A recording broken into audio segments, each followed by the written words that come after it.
Dol Bengkulu.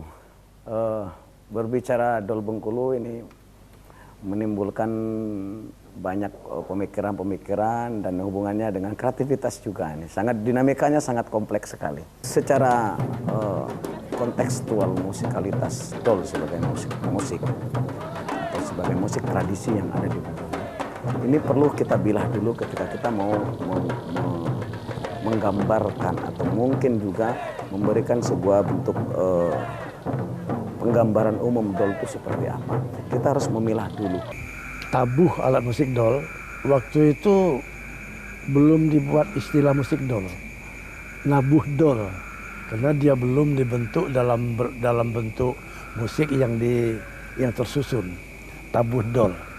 Ada di situ yang perlu kita lihat dari kacamata sejarah Dol itu seperti apa. Kemudian bagaimana Dol dalam ritual yang ada di Bengkulu, khususnya ritual tabut, karena notabene Dol ini muncul karena adanya ritual tabut. Terus kemudian Dol juga sebagai ajang kreativitas. Nah, pada waktu itu perkembangan tabuh alat musik Dol ini sudah mulai berjalan, tapi dalam bentuk acara ritual di acara bulan Tabut. Dol ini masih sifatnya ritualisasi, masih difungsikan sebagai ritualisasi. Nah, Dol ini tidak difungsikan sebagai hiburan atau pertunjukan, dia hanya difungsikan ritualisasi. Nah, yang pertama adalah bagaimana Dol sebagai dalam konteks sejarah. Dol ini kalau kita runut adalah tidak dipungkiri dari keilmuan secara etnomusikologi, Dol merupakan musik tradisi yang muncul dari hasil asimilasi dan akulturasi budaya yang ada di Bengkulu pada saat itu. Namun berbicara Dol hasil asimilasi ini menjadi sebuah bentuk polemik yang ada. Kenapa begitu?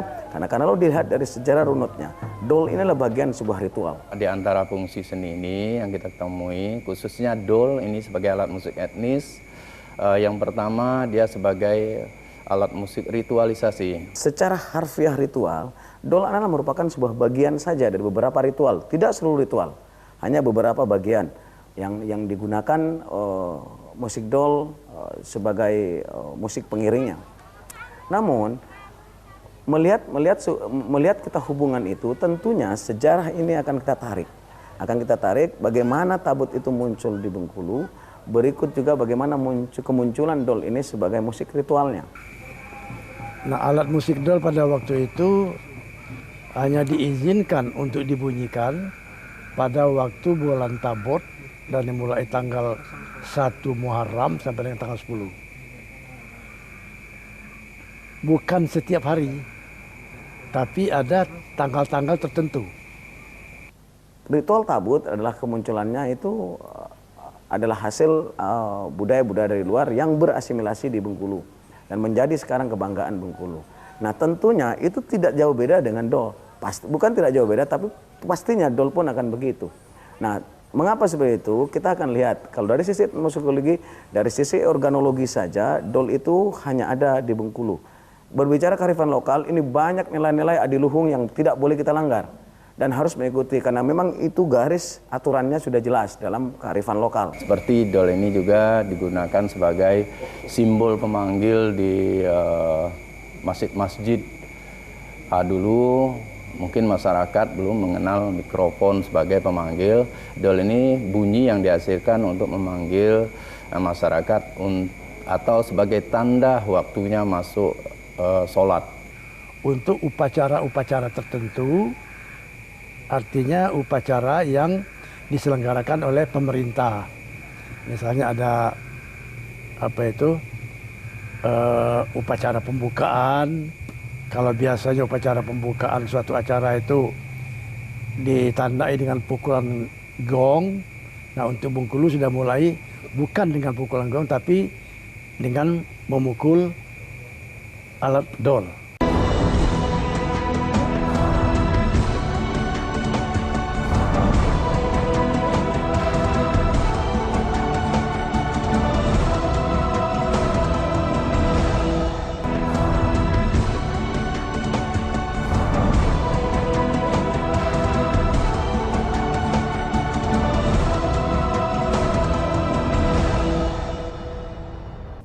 kalau kita tarik kembali dol ini, bagaimana dol ini muncul, bagaimana dol ini menjadi sebuah bentuk ikon kreativitas, ini tidak lepas dari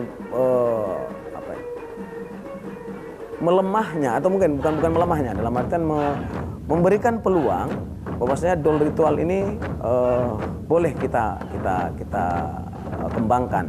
Kalau seandainya ada statement atau mungkin waktu itu ada sebuah bentuk aturan, dol tidak boleh diapa-apain, mungkin dol tidak akan seperti sekarang. Seni itu hadir tentunya masih memiliki kebutuhan oleh masyarakat setempat. Apabila masyarakat tidak membutuhkan lagi seni ini, tentunya seni ini juga akan hilang atau punah. Ini bisa kita ibaratkan sebuah gedung pertunjukan. Apabila gedung pertunjukan itu tidak digunakan lagi sebagai tempat pertunjukan, saya kira gedung pertunjukan itu akan hilang dan tidak diminati oleh masyarakat.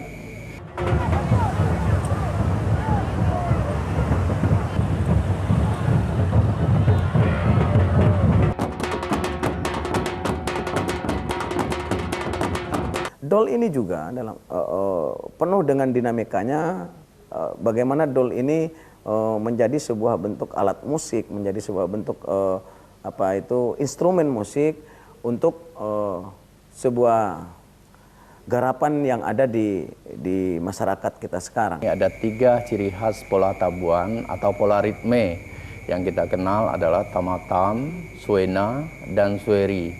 Tamatam ini mempunyai tempo atau memiliki tempo allegretto atau cepat. Ada tempo andantino kayak tempo motif maradai atau motif suena, dan motif sueri yang menggunakan tempo allegro. Ada 3 motif ini yang saya kira 3 motif ini bisa dimainkan secara bersama, tapi dalam bentuk sebuah komposisi bisa dimainkan secara tunggal. Nah, di dalam upacara ritual, untuk tabu alat musik dol ini diwajibkan kepada kelompok-kelompok yang dianggap sebagai kelompok keluarga tabur. Hal-hal itu sebenarnya muncul dari intuisi makna-makna yang ada dalam musik-musik ritual sebenarnya. Karena secara langsung pertimbangannya itu panjang berbicara kenapa dol itu dibuat seperti itu pada saat ritual kayak gitu. Karena semuanya itu punya arti. Pukulan-pukulannya pun semuanya mempunyai arti dalam konteks tradisi gitu.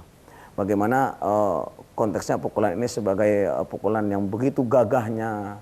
Ada yang pukulannya begitu mengalun, ada pukulannya yang begitu tegas juga. Gagah bukan berarti tidak tegas, tapi tegas berbeda juga.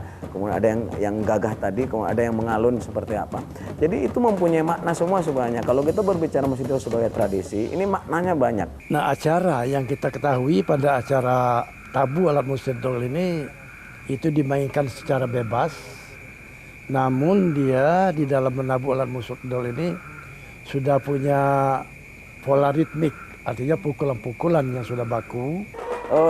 Masih secara organologi, dol ini konteksnya adalah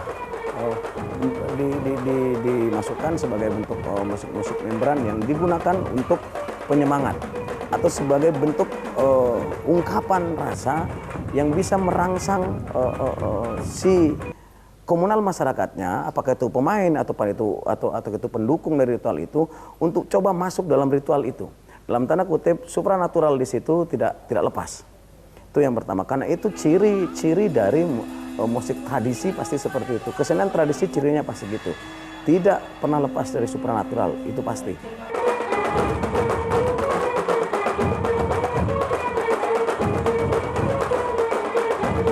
Kalau kita runut secara sejarah, di daerah Punjab Pakistan itu ada juga namanya dul. Dul dengan 2 mata. Yang satunya adalah berbunyi bass, membrannya, yang satunya berbunyi high. Atau kita bilang yang di atas berbunyi rendah seperti dol, yang di bawahnya adalah berbunyi tasa istilah kita. Yang memainkan satu, dan itu juga dipergunakan untuk mengiringi ritual. bahwa ada secara kekhususan pola-pola irama ini dimainkan pada saat ritualisasi Tabut ini pada tanggal 1 sampai 10 Muharram. Jadi tidak semua motif-motif itu dimainkan pada saat itu. Kecuali fungsinya sebagai hiburan tadi atau pertunjukan, dol bisa saja dimainkan sebagai pengiring. Boleh dia menggunakan 3 motif itu secara langsung ataupun dalam bentuk sebuah komposisi musik atau kolaborasi musik.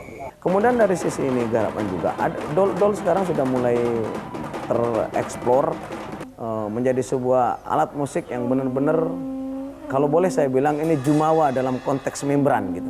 Karena dol kan mempunyai kesan bunyi yang begitu gagah, itu yang merangsang sebuah filosofi yang muncul dari musik tradisi ini muncul di situ. Makanya sering saya katakan di sini bahwasanya dol ini merupakan musik yang koreo perkusif. Karena memainkan dol secara tidak langsung dia akan berkoreo. Si player akan berkoreo secara otomatis. Karena inner yang ada dalam musik dol itu adalah inner bagaimana mendorong kita untuk memberikan sebuah perform yang maksimal. Dol ini bertransformasi tidak hanya dalam musikalitasnya saja, tapi bertransformasi dari sisi organologi sudah mulai bertransformasi.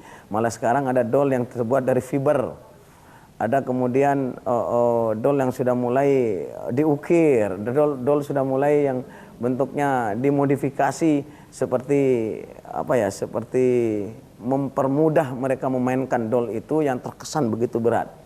Dari alat musik dolnya itu dari bentuk tetap tidak ada perubahan, cuman ada perubahan itu masalah kerapian. Tapi dalam bentuk, kemudian bagaimana susunan jalinan rotan, material yang dipakai itu tidak ada perubahan. Cuman dari pengrajin-pengrajinnya itu mereka berusaha bagaimana suaranya itu lebih bagus dan juga bentuk fisiknya lebih menarik. Nah, itu dari sisi organologinya. Kalau dulu itu bentuk fisiknya kurang menarik dan juga masalah suara itu juga ya banyak mudah kendor. Makanya kalau dulu itu alat musik dol itu kalau mau dimainkan didiang dulu dengan api.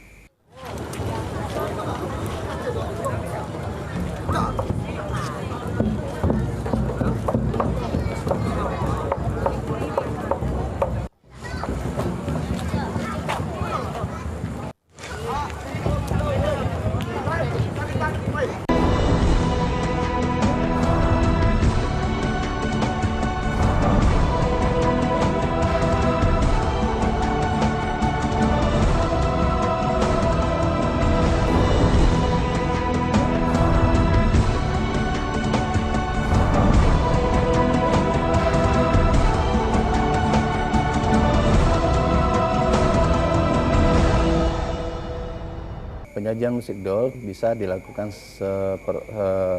secara kelompok maupun dalam bentuk sebuah ensemble. Musik dol ini bukan hanya dimainkan dalam bentuk dol aja, alat musik dolnya aja, tapi ada juga variasi-variasi lain seperti ada penambahan alat di sini. Untuk penambahan alat ini tentunya untuk memperindah dalam sebuah sajian pertunjukan musik.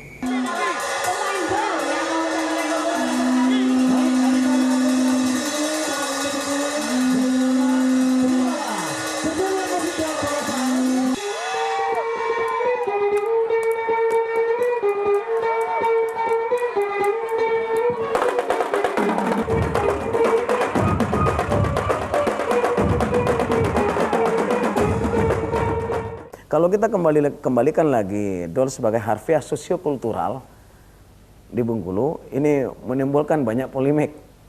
Dol dalam sebutan, dol dalam sebutan. Ini timbul polemik sekarang. Nah, saya mengapa bersikeras tetap dengan mengatakan dol itu adalah DOL, tidak DHOL. Sedikit saja kita merubah, ini sebuah bentuk kearifan lokal tradisi. Sekali kita merubah, otomatis ini hubungannya banyak. Dampaknya akan sangat banyak sekali. Kecuali kalau kita melalui riset. Kita riset dulu setelah melalui beberapa item keilmuan dari sisi bahasa seperti apa, dari sisi tradisi seperti apa, kemudian dari sisi dari sisi sejarah juga bagaimana, itu baru kita dudukkan. Dan boleh kalau memang dalam keputusan kita harus merubah, kita rubah. Tapi kalau tidak, jangan pernah dirubah, karena itu adalah kekuatan tradisi, kearifan lokal yang ada.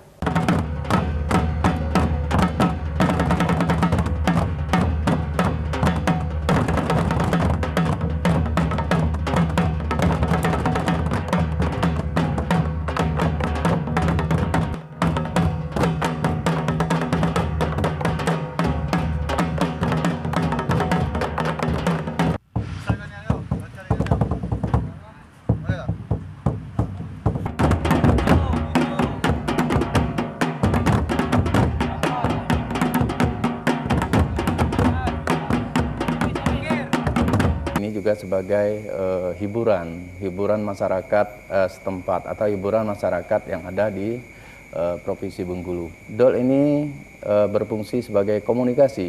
Nah, maksudnya apa? Alat musik dol ini dapat dijadikan sebagai pemanggil atau memberikan komunikasi kepada masyarakat.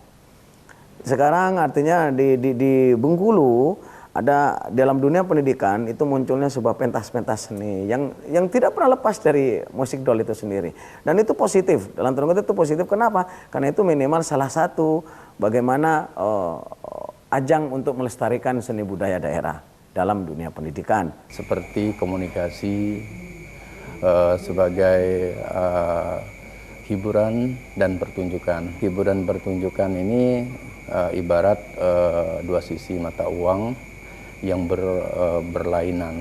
Salah satu manusia sebagai pelaku atau pemain dari alat musik dol ini sebagai sarana instrumen yang digunakan sebagai seniman oleh seniman itu sendiri. Kalau dalam dari sisi organologi, musikologi, musik dol sebagai musik tradisi, ini pun cukup menarik karena kenapa? Dol masuk keluarga gendang besar, dan di dunia itu cuma ada kurang lebih saya sedikit lupa, tapi kurang lebih ada sekitar 3 atau 4 jenis gendang besar di dunia. Salah satunya adalah dol Bengkulu.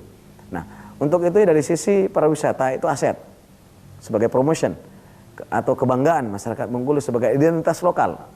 Kemudian yang kedua adalah dol sebagai kategori gendang membran yang bermata satu dalam bentuk konekal, namun tidak mempunyai lubang resonator.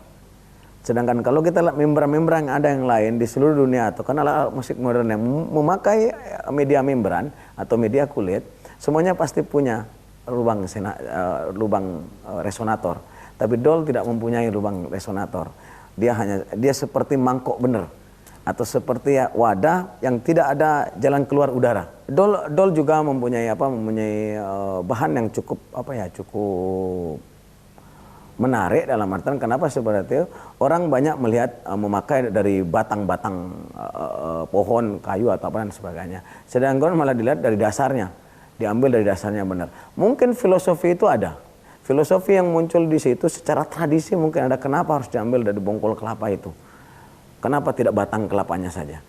Nah, itu filosofinya pasti ada di situ. Keunikan-keunikan itu menjadi sebuah bentuk kompleksivitas kompleksivitas dari keberagaman atau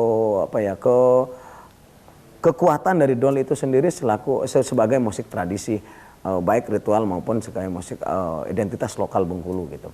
Kompleksivitas itu dalam artian keperbedaan itu dengan alat musik lain itu yang menjadikan dol sebenarnya menjadi satu kebanggaan gitu. Kemanapun saya pergi, kemanapun saya presentasi dan sebagainya, musik dol tetap saya banggai terus karena dalam beberapa ciri tadi itu yang tidak ada dalam ciri instrumen musik lain, yang hanya ada dalam dol saja gitu.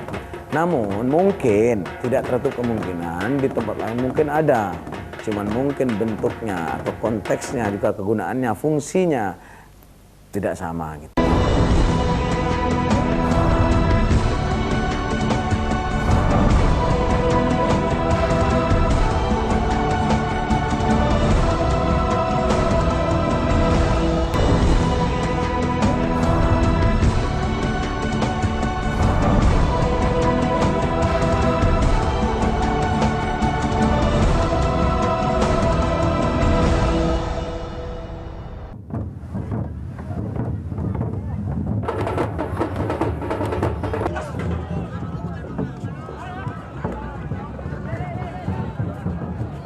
bagaimana dol ini secara etnomusikologi menjadi bentuk kegunaan dan fungsinya. Karena dalam keilmuan musikologi yang perlu dilihat adalah alat musik itu mempunyai dua macam. Ini dalam Alan Pemerian mengatakan begitu dalam bukunya The Anthropology of Music. Dalam melihat sebuah bentuk musik-musik tradisi atau alat-alat musik tradisi, ini yang dilihat adalah dua core atau dua inti. Yang pertama adalah bagaimana use-nya, bagaimana function-nya. Jadi ada use, ada function, ada kegunaan, ada fungsinya. Karena mengapa seperti ini? Ini hubungannya dengan sosiokultur masyarakat pendukungnya. Karena ini berbicara tentang etnomusikologi. Berbicara etnomusikologi ada etnik, ada musikologinya. Artinya musikologi yang ada dalam etnik ini harus kita lihat dari sisi kegunaannya dan fungsinya apa. Kegunaan alat musik itu sendiri seperti apa, fungsinya pun juga seperti apa.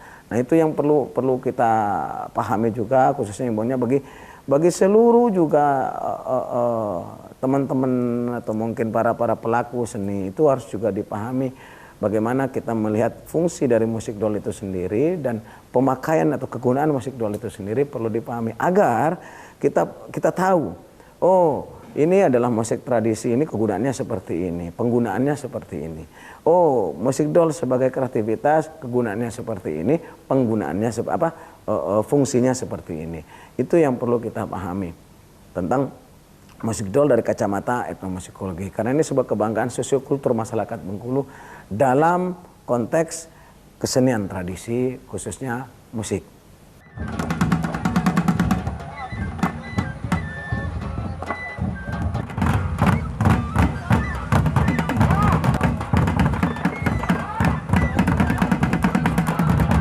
Yang perlu kita bila adalah musik dol sebagai musik ritual harus tetap dipertahankan.